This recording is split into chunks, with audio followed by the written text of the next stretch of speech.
Dans ma précédente chronique, je vous ai conduit d'un petit verre transparent au mécanisme qui contrôle le suicide de nos cellules.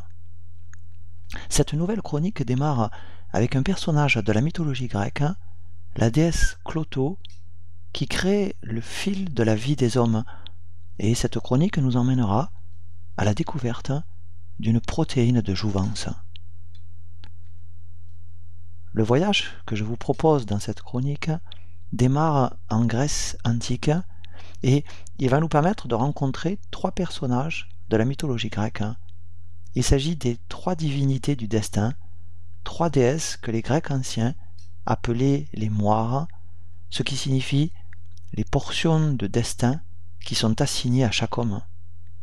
Dans la mythologie grecque, trois moires président à la destinée de chaque être humain. Le poète grec Hésiode, qui vivait au 8e siècle avant Jésus-Christ, a écrit le long poème de la Théogonie dans lequel il présente les dieux grecs et leur généalogie et dans lequel il nous parle notamment des moires. Dans les vers de cette Théogonie, Hésiode donne aux moires une première ascendance. Il les décrit comme les filles de Nyx, qui est la déesse de la nuit.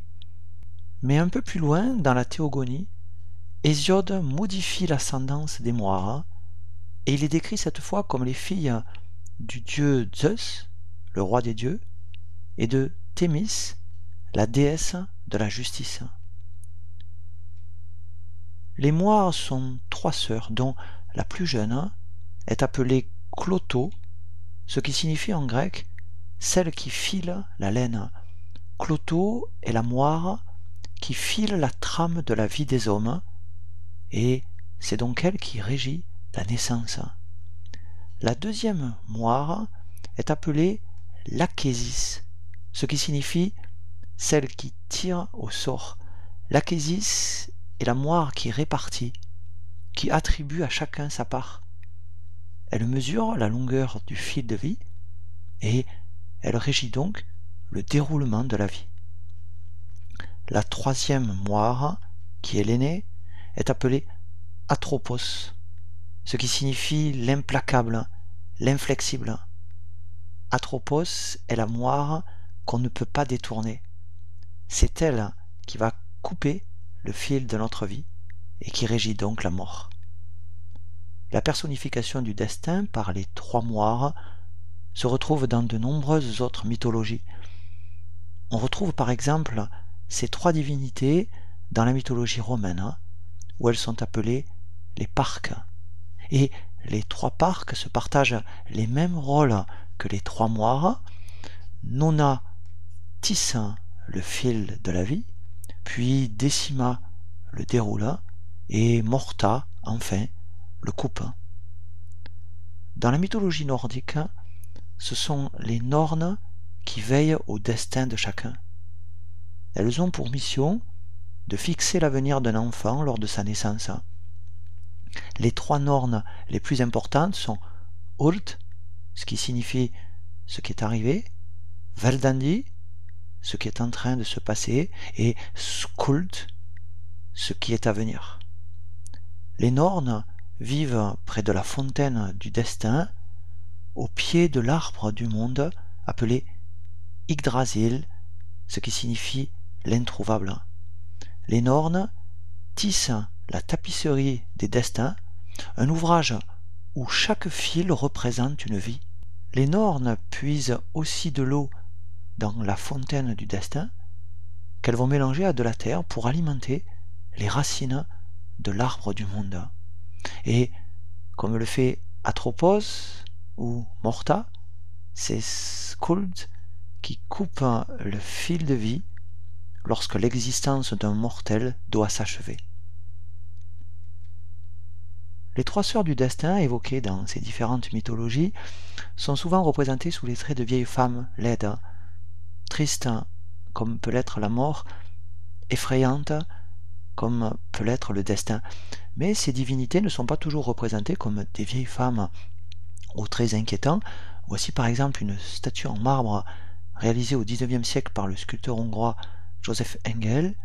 Cette statue représente Clotho filant le fil de vie et Engel lui donne ici le corps charmant d'une jeune femme. Quittons maintenant la déesse Clotho pour suivre une histoire scientifique qui démarre au Japon à la fin du XXe siècle. Makoto Kuro de l'Institut national de neurosciences de Tokyo et Yoichi Nabeshima, en collaboration avec une quinzaine d'autres chercheurs japonais, mènent une étude scientifique sur des souris et ils vont publier en 1997 dans la revue Nature une étonnante découverte. Au départ de leur étude, ces chercheurs explorent chez des souris les mécanismes responsables de l'hypertension artérielle. Dans leur étude, ils travaillent sur des souris transgéniques, c'est-à-dire des souris dont le génome a été modifié par l'introduction d'un gène. Un gène transféré d'un organisme à un autre par la technique de transgenèse est appelé un transgène. Le transgène est ici un gène de lapin codant une protéine membranaire impliquée dans le transport des ions sodium. Ce transgène exogène a été introduit par micro-injection dans l'ADN des cellules œufs de souris afin d'obtenir des lignées de souris transgéniques, c'est-à-dire des lignées de souris qui possèdent dans l'ADN de toutes leurs cellules un exemplaire de ce transgène de lapin. Ces chercheurs vont constater que sur les 28 lignées différentes de souris transgéniques qu'ils ont obtenues, seules 3 lignées expriment le transgène de lapin, alors que les 25 autres lignées restent incapables de l'exprimer. Les chercheurs se sont alors intéressés aux raisons de cet échec en étudiant de plus près les 25 lignées qui n'expriment pas le transgène.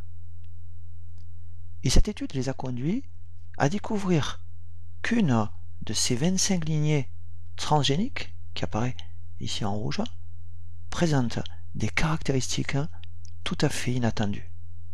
Ces souris paraissent normales à la naissance et elles semblent se développer normalement jusqu'à l'âge de 3 à 4 semaines, ce qui correspond à peu près chez l'homme à un âge de 6 à 7 ans. Mais alors que la durée de vie moyenne des souris normales élevées dans les conditions protégées dans le laboratoire est d'environ 2 ans, ces souris transgéniques vont mourir de vieillesse vers l'âge de 2 mois et aucune ne survit au-delà de 3 mois. La durée de vie de ces souris transgéniques s'avère donc être de 8 à 12 fois plus courte que la durée de vie normale des souris. Et ces souris transgéniques ont non seulement une durée de vie extrêmement raccourcie, mais elles vont accumuler dès leur enfance de nombreuses manifestations du vieillissement qui rappellent fortement les symptômes du vieillissement humain.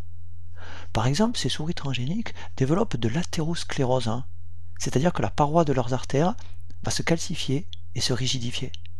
De même, leurs poils tombent, leur peau est moins souple et plus mince, avec une absence presque totale de tissu adipeux sous-cutané. Ces souris vont développer aussi de l'ostéoporose, c'est-à-dire que leurs os vont se fragiliser. Elles développent également un emphysème pulmonaire, c'est-à-dire que la paroi de leurs alvéoles pulmonaires se trouve altérée. Leur activité est ralentie et ces souris présentent des troubles de la marche. De plus, leur système immunitaire s'altère et s'appauvrit. Leurs testicules ou leurs ovaires sont atrophiés et ne peuvent produire des gamètes matures, si bien que ces souris sont stériles. Dans ces souris, les taux sanguins de phosphate et de calcium sont anormalement élevés et ces souris vont développer une calcification de différents tissus mous. Les chercheurs se sont alors demandé quelle était l'origine de cette forme étonnante de vieillissement prématuré. Actuellement, les nouvelles technologies permettent d'introduire un gène en un site précis de l'ADN. Mais lorsque ce travail a été réalisé, l'insertion d'un transgène dans le génome n'était pas précisément ciblée, mais aléatoire. Ainsi, lorsqu'on introduisait un gène dans l'ADN d'une cellule œuf de souris, ce gène se logeait au hasard, n'importe où dans l'ADN. Les chercheurs japonais qui ont mené cette étude ont pensé que dans cette lignée de souris transgéniques qui vieillissent prématurément, le transgène de lapin qu'ils avaient introduit au hasard dans l'ADN de la cellule œuf de souris avait dû se localiser à l'intérieur d'un gène de souris et le détruire, au moins en partie. Et la destruction de ce gène aurait donc conduit à cette forme de vieillissement prématuré. Ces chercheurs vont parvenir à identifier le gène qui a été détruit dans cette lignée. Ce gène est présent sur un autosome, c'est-à-dire sur un chromosome non sexuel, et plus précisément sur le chromosome 5 de souris. Et comme tout gène autosomal, ce gène est donc normalement présent en 2 exemplaires dans le génome des souris normales. Ces chercheurs vont montrer que chez les souris normales, le gène qu'ils viennent de découvrir s'exprime notamment dans les reins et dans les plexus choroïdes du cerveau. Les plexus choroïdes sont les structures qui produisent le liquide céphalorachidien, c'est-à-dire le liquide dans lequel baigne le cerveau. Et ces chercheurs suggèrent dans leur étude que c'est l'incapacité à produire la protéine codée par ce gène qui est responsable du vieillissement prématuré de cette lignée de souris transgéniques. Un des effets de la protéine codée par ce gène serait donc de retarder le vieillissement. Et comme cette protéine permet de prolonger la durée de vie, ces chercheurs vont donner à cette protéine et au gène qui code cette protéine le nom de Cloto, c'est-à-dire le nom de la déesse grecque qui file la trame de vie. Les souris transgéniques présentant une altération des 2 exemplaires du gène Cloto sont appelées les souris KL. Et chez ces souris KL, l'absence du gène Cloto n'empêche pas l'embryon de se développer de façon normale, mais le fil de la vie de ces souris va se trouver coupé prématurément. Par contre, l'expression du gène Cloto chez les souris normales va empêcher la survenue d'un vieillissement prématuré.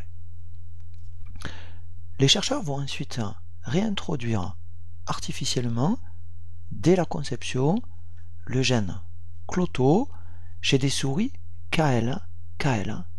Et ces souris transgéniques vont donc fabriquer la protéine Cloto, par exemple, dans leurs reins et dans leur cerveau.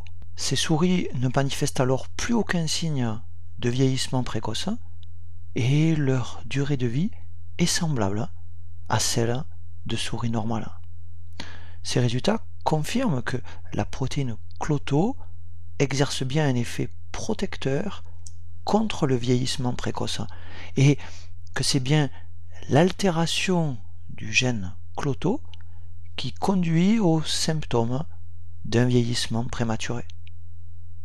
Chez les souris normales, l'expression du gène Cloto empêche donc pendant près de 2 ans le déclenchement du vieillissement.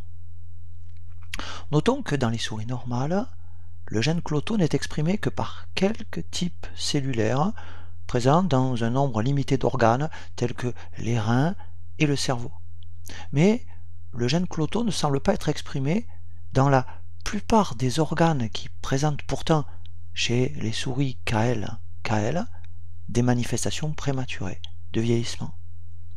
La protéine cloto pourrait donc exercer son effet protecteur en agissant à distance, comme le fait une hormone, empêchant ainsi le déclenchement prématuré du vieillissement dans des organes ou des tissus où cette protéine n'est pas fabriquée. Cette étude de Kuro et Nabeshima a permis aussi de montrer que la protéine cloto est une protéine transmembranaire, c'est-à-dire une protéine ancrée à la membrane plasmique. Mais cloto peut être aussi présente sous la forme d'une protéine extracellulaire, soit par l'action d'une enzyme qui coupe la protéine cloto-membranaire dans sa portion extracellulaire, soit par sécrétion directe d'une forme incomplète de la protéine cloto. Et des études ultérieures vont montrer que la protéine soluble cloto peut circuler dans le sang comme une hormone, mais aussi à l'intérieur du liquide céphalorachidien. Et la quantité de protéines cloto présente dans le sang et le liquide céphalorachidien va diminuer chez les souris âgées. La protéine cloto pourrait donc agir comme une hormone circulante qui freine le vieillissement tant qu'elle est en quantité suffisante dans l'organisme. Le gène cloto découvert chez la souris est fortement conservé dans le règne animal et il est présent dans le génome humain sur le chromosome 13. Des travaux publiés en 2002 ont révélé que des mutations du gène cloto sont associées à un vieillissement humain accéléré. Et une étude publiée en 2004 montre que le taux sanguin de protéines cloto dans notre sang diminue aussi avec l'âge. La protéine cloto qui retarde le vieillissement de la souris exerce donc aussi cet effet protecteur chez l'homme. Cette étude initiale du gène cloto a montré que la présence de cloto permet aux souris de retarder le déclenchement de leur vieillissement et de vivre 2 ans au lieu de 2 mois. Mais est-ce qu'une souris qui produirait une quantité de cloto supérieure à la normale pourrait vivre au-delà de 2 ans? Et la réponse à cette question est publiée en 2005 dans la revue Science. Cette étude est à nouveau conduite par Makoto Kuroho et ses collègues. Kuroho a quitté le Japon en 1998 et il travaille alors aux États-Unis à l'université du Texas à Dallas. Dans cette étude, un exemplaire supplémentaire du gène cloto a été introduit dans des cellules œufs de souris normales. Après leur naissance, ces souris présentent dans leur sang une plus grande quantité de protéines cloto que des souris normales, et ces souris vont vivre 3 ans au lieu de 2 ans, soit un tiers de temps de plus que les souris normales. Et chez ces souris auxquelles on a ajouté un exemplaire supplémentaire du gène cloto, ce n'est pas la durée de leur vieillesse qui est prolongée, mais la durée de leur jeunesse. Ces souris vont franchir la frontière de leur longévité naturelle maximale, c'est-à-dire la frontière de 2 ans. Ces souris continuent à vivre en bonne santé au-delà de 2 ans, puis elles finissent par vieillir rapidement comme les souris normales, mais 1 an plus tard, avant de mourir à l'âge de 3 ans. Ainsi, produire une quantité supplémentaire de protéines cloto permet aux souris de rester jeunes plus longtemps et de prolonger leur espérance de vie. Cloto est donc bien un protecteur qui prolonge la vie en retardant le vieillissement. Mais ces souris qui vivent 3 ans au lieu de 2 sont cependant moins fécondes que les souris normales, un peu comme s'il y avait un prix à payer pour ce surcroît de jeunesse et de longévité. Yoichi Nabeshima, qui avait conduit avec Curo, l'étude fondatrice sur le gène Cloto, publiée en 1997, est resté au Japon où il va poursuivre ses recherches à l'université de Kyoto. Il publie notamment en 2003 dans The Facet Journal une étude qui montre que les souris dépourvues du gène Cloto, c'est-à-dire les souris KL, présentent non seulement un vieillissement prématuré, mais aussi une atteinte de leurs fonctions cognitives. Les fonctions cognitives sont les capacités cérébrales qui permettent notamment de communiquer, de percevoir l'environnement, d'apprendre et de mémoriser. Et ces souris KL présentent notamment des déficits de leur mémoire, avec des lésions du cerveau et plus précisément de l'hippocampe, qui est un centre nerveux jouant un rôle essentiel dans la mémorisation. La protéine Cloto pourrait donc protéger le cerveau en retardant le vieillissement cérébral. En 2014, une autre étude publiée dans Cell Reports va permettre de mieux cerner cet effet protecteur de Cloto sur le cerveau. Cette étude est menée en Californie par Lennart Mack et Gina Dubal et elle implique une vingtaine d'autres chercheurs des États-Unis, dont Makoto Kuro. Ces chercheurs étudient des souris transgéniques dans lesquelles un exemplaire supplémentaire du gène Cloto a été introduit dès leur conception. Comme nous l'avons vu, ces souris vivent 3 ans au lieu de 2. Mais cette étude montre que ces souris vont présenter durant leur vie des capacités d'apprentissage et de mémorisation accrues. Et cet effet est observé aussi bien chez les souris jeunes que chez les souris âgées. Ainsi, en plus de son effet de protection contre le vieillissement et de son effet d'allongement de la durée de vie, Cloto exerce sur le cerveau dès le jeune âge un effet d'augmentation des capacités d'apprentissage et de mémorisation. Cette étude a également montré que la surexpression de Cloto favorise le fonctionnement de certaines synapses, notamment dans l'hippocampe. En 1915, Lennart Mack et Gina Dubal, ainsi que leurs collaborateurs, vont publier dans The Journal of Neuroscience une étude qui révèle un autre rôle important de Cloto dans le fonctionnement du cerveau des souris. Ces chercheurs ont croisé les souris transgéniques qui possèdent un exemplaire supplémentaire du gène Cloto avec des souris transgéniques qui développent des lésions du cerveau. Ces souris ont notamment des lésions de l'hippocampe avec des dépôts de plaques amyloïdes qui provoquent une maladie neurodégénérative qui ressemble à la maladie d'Alzheimer chez l'homme, avec notamment des troubles précoces de la mémoire. Chez les souris nées de ces croisements, la présence de l'exemplaire supplémentaire du gène Cloto n'empêche pas le développement des lésions de l'hippocampe, mais elle va retarder le développement des symptômes de la maladie en prolongeant les capacités de mémorisation et d'apprentissage. Donc, la capacité de fabriquer une quantité accrue de protéines Cloto augmente la résilience cérébrale, c'est-à-dire augmente la résistance du cerveau aux lésions qui se développent et préserve ainsi le fonctionnement de l'hippocampe. Ces deux publications de Mack et Dubal montrent donc qu'une surexpression de Cloto chez les souris améliore leur capacité de mémorisation et d'apprentissage et augmente la résistance de leur cerveau au développement de lésions liées à une maladie neurodégénérative.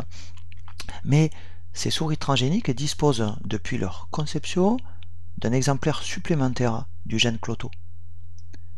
Est-ce que ces effets sont dus à un effet très précoce de Cloto avant même la naissance, ou est-il possible que chez une souris adulte ou même âgé, un apport supplémentaire de protéines cloto puisse avoir les mêmes effets neuroprotecteurs.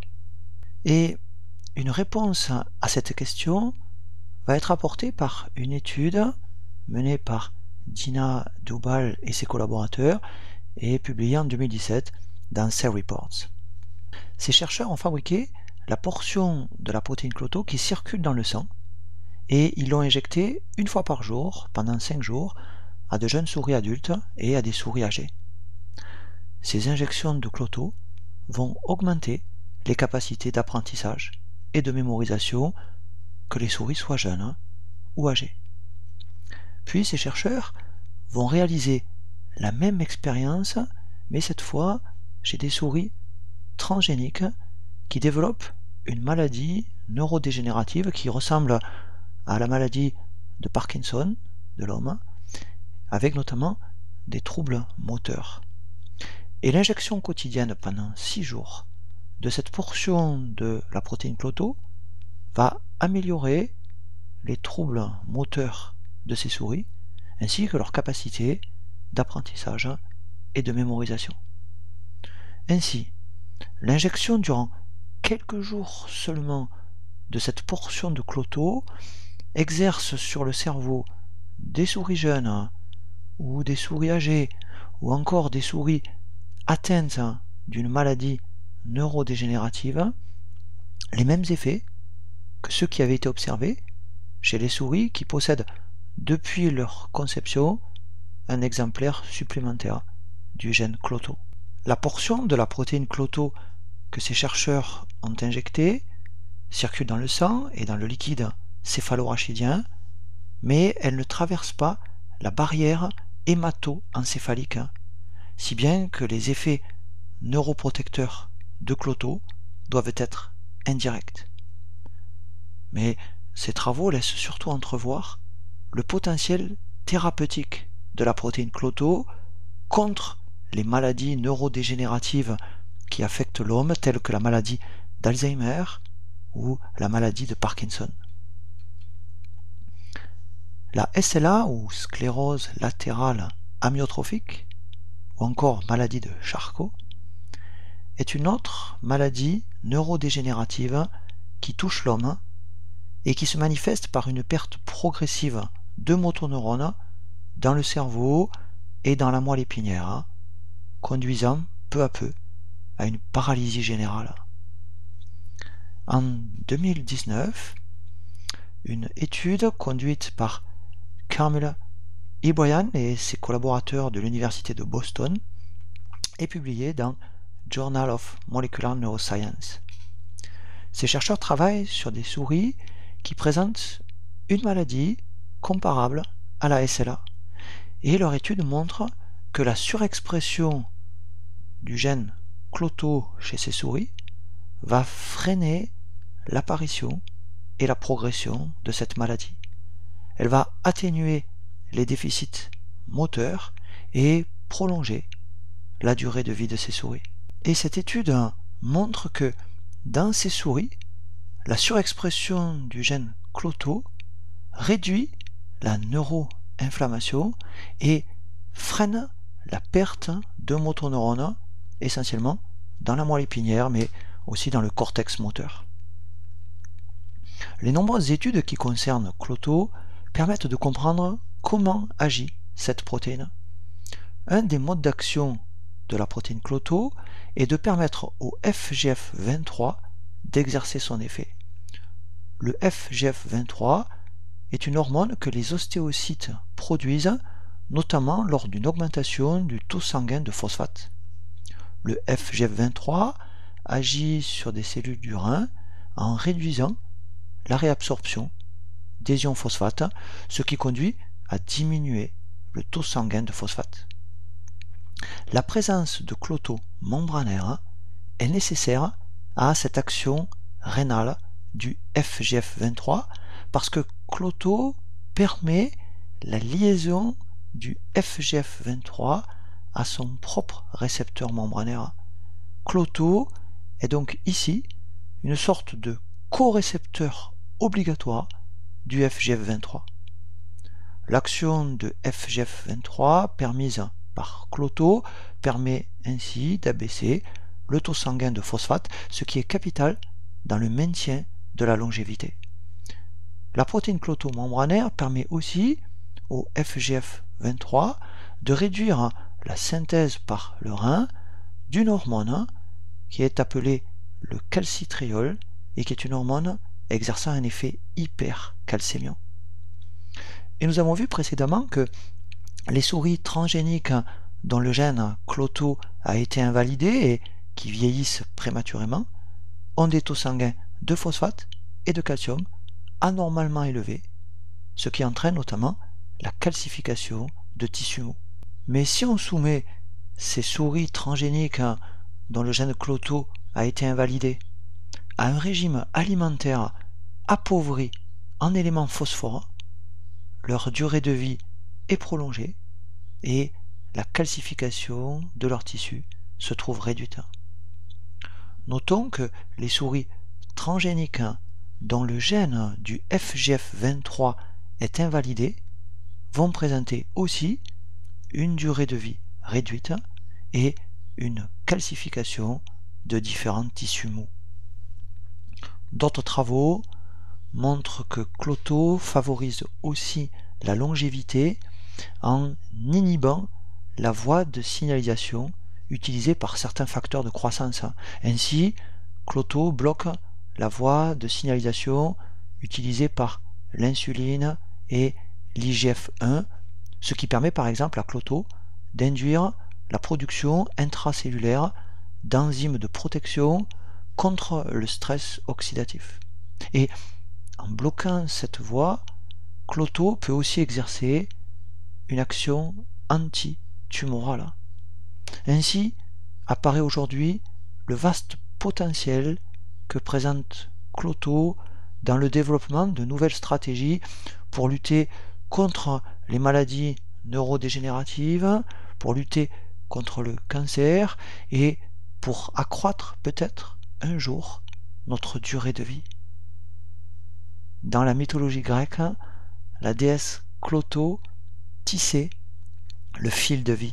Et aujourd'hui, on s'aperçoit que Cloto est en nous sous la forme d'une protéine protectrice qui freine notre vieillissement.